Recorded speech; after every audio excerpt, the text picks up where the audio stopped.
شاید به یک مدت اینجا باشیم. بود و باشش باید خانه ما باشه. اما البته ایفر خانم یک اتاق جداگانه داشته باشه.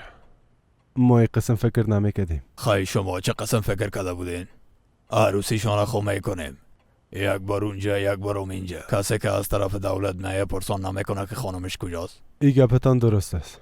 بکیر اگه از این کار فرار میکنی فرار نکو بیادر. بیبی جان ما بلب رسیده. مثل یک مرد بر ما بگو که منصرف شده. منصرف نشدیم بیادر، اما تو پرسان کردم. اگر میخواین از ایفر خانم پرسان کنین چرا او کسی است که میخوای عروسی کنه؟ قبول دارم. خیلی تو سبا بخیر بیا که اولتر از همه کارایش انجام بدیم. قدیر مکتب میره خودم میایم. کته آیفر دخترم یک جا میریم و کارهای لازم انجام میتیم. درست است.